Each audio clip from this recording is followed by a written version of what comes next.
الحمد للہ رب العالمین وبہ نستعین والصلاة والسلام علی سید الانبیاء والمرسلین وعلی آلہ وصحبہ اجمعین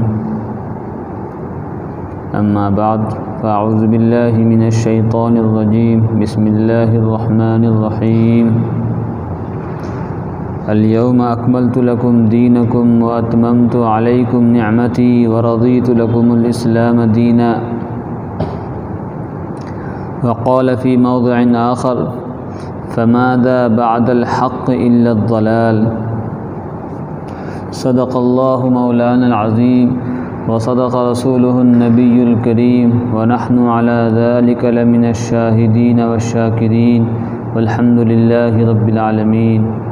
دینی بھائیوں، بزرگوں اور دوستوں، بات چل رہی تھی کہ مشابہت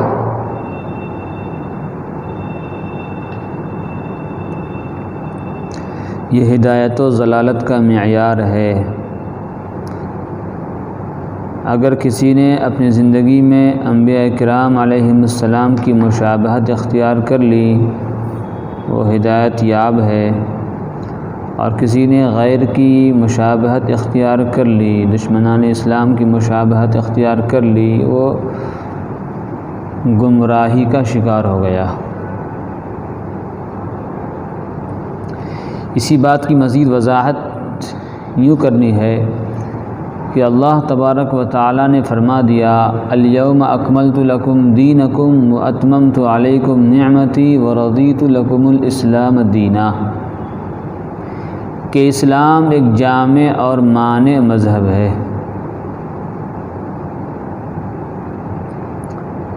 اسلام کے اندر جو چیزیں ثابت ہو چکی ہے اس کو کوئی ختم نہیں کر سکتا، مٹا نہیں سکتا، اس کو کوئی تبدیل نہیں کر سکتا، اور کوئی کسی نئی بات کو، کسی باہری بات کو اسلام میں داخل نہیں کر سکتا۔ تو اسلام جامع بھی ہے، مانع بھی ہے، اور یہ بات مسلم ہے کہ انسان کی زندگی کی کامیابی کا دار و مدار اسلام پر ہے۔ اسی لیے اگر کوئی آدمی اسلام سے ہٹ کر زندگی گزارتا ہے تو وہ ناکام ہے، نامراد ہے۔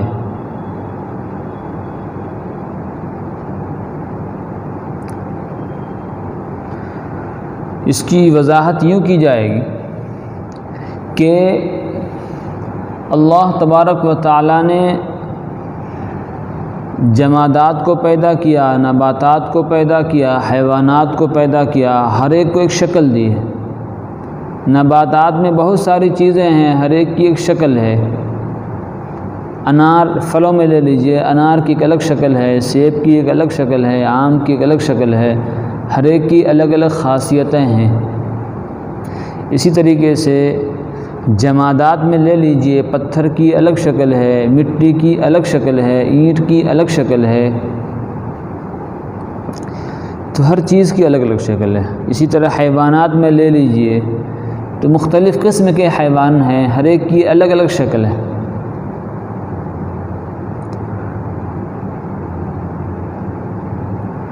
اگر سیب نے انار کی شباہت اختیار کر لی تو گویا یہ کہا جائے گا کہ سیب نے اپنے تشخص کو برباد کر دیا، کھو دیا، اپنی شناخت کو مٹا دیا، اپنی پہچان کو مٹا دیا، اپنی خصوصیات کو مسخ کر دیا۔ اسی طریقے سے دیگر چیزوں میں رات کی ایک الگ شکل ہے، رات کی الگ خصوصیات ہیں، دن کے الگ خصوصیات ہیں۔ تو اللہ تبارک و تعالیٰ نے ہر چیز کو بنایا اور ہر ایک چیز کو ایک الگ الگ شکل دی ہے، ہر ایک کو ایک الگ پہچان دی ہے، ہر ایک کو الگ شناخت دی ہے جس کی بنیاد پر وہ چیز پہچانی جاتی ہے۔ انسان کو اللہ نے بنایا، انسان کو ایک الگ شناخت دی ہے، ان کی ایک الگ پہچان ہے۔ انسانی اعضاء میں دیکھ لیجئے، انسان کے اندر جنس کے اعتبار سے مرد ہے، اس کی الگ پہچان ہے، عورت ہے، اس کی الگ پہچان ہے۔ اسی طریقے سے انسان کے اندر بہت سارے اعضاء ہیں، ہر عضو کی الگ الگ پہچان ہے، الگ الگ حقیقت ہے۔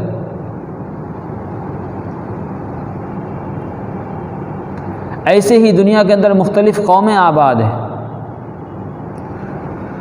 ہر قوم کی الگ شناخت ہے، ہر قوم کی الگ پہچان ہے، ہر قوم کی مختلف الگ الگ علامتیں ہیں۔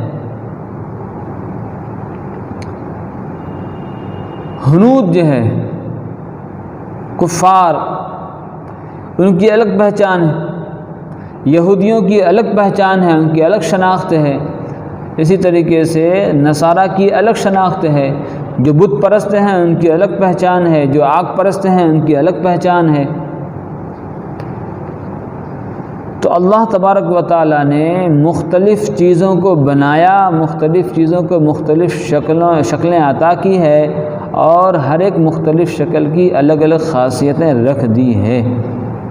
اسی اختلاف ان فی اختلافکم اللیل والنہار لآیات کہ راتوں کے عدلنے بدلنے میں، رات اور دن کے عدلنے بدلنے میں نشانیاں ہیں، علامتیں ہیں۔ تو یہ اختلافات، یہ تبدیلیاں، یہ اللہ کی قدرت کی نشانیاں ہیں۔